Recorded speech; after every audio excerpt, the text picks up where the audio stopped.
On est toujours dans le chapitre 2 de la recherche des produits à fort potentiel où on va parler des 10 règles pour la recherche de produits. La première des règles, c'est le mouton à 5 pattes. Le mouton à 5 pattes, c'est quoi? C'est un produit innovant à faible concurrence, un prix d'achat faible avec une grosse marge, facile à importer et sans négociation. Donc vous savez, vous en doutez bien que c'est impossible à trouver.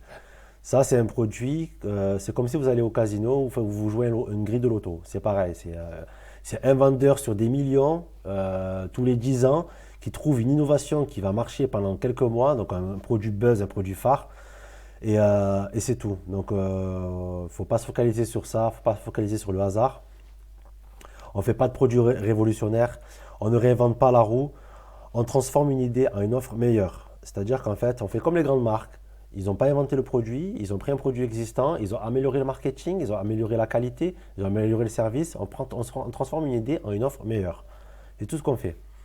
Deuxième règle, petit et léger. Pourquoi? Parce que c'est facile à importer, le coût du transport pardon, est faible, c'est idéal pour débuter avec un prix de vente de moins de 30 euros.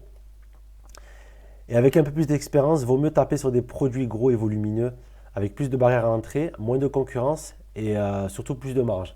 En fait, si on vend des produits qui sont à peu près, on va dire, à partir de 30 euros, 40 euros, 50 euros, euh, on aura plus de flexibilité par rapport à la marge. Pourquoi? Parce que déjà, les frais FBA seront plus ou moins un peu plus importants, mais ce n'est pas eux qui vont manger la marge. En dessous de 30 euros, il faudra vraiment faire attention à l'importation, au poids, aux dimensions du produit. Donc, vaut mieux faire des produits plus chers une fois qu'on a plus d'expérience et on va dire beaucoup plus gros et volumineux pour justement avoir moins de concurrence et plus de barrières à l'entrée. La troisième règle, c'est un produit solide. Pourquoi? Pour éviter la casse lors du transport, tout simplement. Quatrième règle, impact sur un grand nombre de personnes. Exemple, un petit produit avec peu de concurrents qui va toucher quelques centaines de milliers de personnes. Exemple, par exemple, on a le CrossFit avec des maniques de CrossFit, on a la pêche. Tout ça, c'est dans une une très bonne stratégie où il y a quelques centaines de milliers de personnes, mais il y a que de peu de concurrents. Donc, c'est vraiment des niches à aborder avec des petits produits. Ensuite, on a des produits qui vont toucher des millions de personnes avec beaucoup de concurrence, où c'est un produit grand public, très grand public. Exemple, j'ai mis Coq Switch, sac à dos, enfin il y en a plein. C'est des produits en fait qui vont toucher en fait le maximum de gens, ou la plupart des gens vont l'acheter. Donc ça va toucher des millions de personnes. Donc c'est bien de faire des produits qui ont un impact sur des millions de personnes potentielles en tant que client. Et ensuite, vous avez des produits qui touchent des millions de personnes avec beaucoup de concurrence, où il faut un marketing vraiment très puissant. Exemple, la meilleure exemple, c'est la téléphonie, les comptes téléphones. Il y a énormément de vendeurs, mais il y a vraiment énormément de ventes. Tout le monde a un smartphone, il y en a qui en ont deux, il y en a qui en ont trois. Je veux dire, c'est vraiment des produits euh, très, très, très, très concurrentiels et on va dire qui marchent vraiment, vraiment, vraiment. Si on arrive à se placer dans des marchés comme ça, c'est le jackpot et on peut vraiment, vraiment faire sa place et gagner sa vie avec. Cinquième règle, sans obsolescence. Pourquoi? Parce que c'est très chronophage de se mettre à jour et de rentrer de nouveaux produits. Comme exemple dans la téléphonie, les jeux vidéo, les vêtements, tout ça, où il y a souvent des nouveautés chaque mois, tous les 6 mois, tous les 3 mois, chaque année. Donc il faut à chaque fois remettre le catalogue à jour, faire des nouveaux produits, bazarder les anciens produits.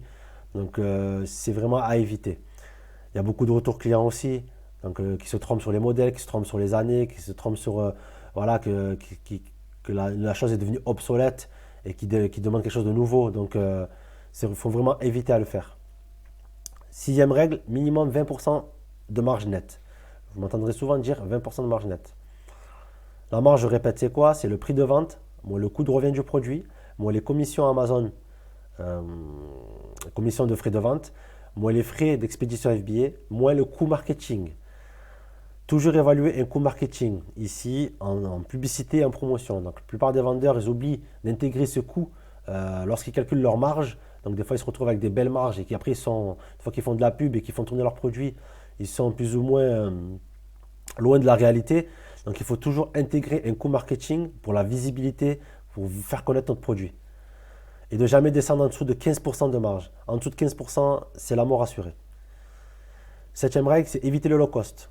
Pourquoi? Éviter de vendre des produits à moins de 10 euros parce qu'il y a peu de marge et beaucoup de stock et de logistique à gérer. faut plutôt viser des prix de vente entre 20 et 50 euros. Huitième règle, répondre à un besoin. Si vous avez compris cette phrase, vous avez compris le commerce. Soulager une douleur, ne pas être saisonnier, être pratique et résoudre un problème. Une personne, un client, quand il achète un produit, un service, il veut répondre à un besoin, il veut répondre à une douleur. Une fois que vous avez compris ça, vous avez compris comment marche le commerce, tout simplement. Neuvième règle, la stratégie. Prendre un produit qui se vend déjà avec une concurrence moyenne, voire faible, pour commencer. Apporter une plus-value au produit pour se différencier. Donc en analysant les mauvais commentaires des concurrents, par exemple, histoire d'amener une plus-value ou une meilleure qualité de produit ou des produits complémentaires que les clients auraient besoin par rapport aux produits que vous faites. Donc l'exemple de plus-value, le bundle, c'est-à-dire en fait plusieurs produits. En fait, deux produits, c'est un bundle. Le SAV, un e-book, les notices en français, des accessoires, des packaging, tout ça c'est des plus-values, des exemples de plus-value. Dixième, les règles à respecter pour réussir. Pensez aux envies des clients. On ne pense pas à nous, on pense aux clients. Donc c'est bien de faire une étude de marché au préalable, de savoir en fait par rapport à la niche qu'on va aborder, ce que les clients veulent et ont envie. C'est fait de faire une étude de marché sur l'avatar client, le client cible, ce qu'il recherche, comment il parle, ses envies, ses besoins. Et proposer des produits de qualité, toujours des produits de qualité. Tester des produits en amont pour voir la qualité justement des produits. Analyser le potentiel des ventes. Analyser la concurrence en place. Analyser les marges potentielles. Et quelle valeur puis-je apporter aux clients.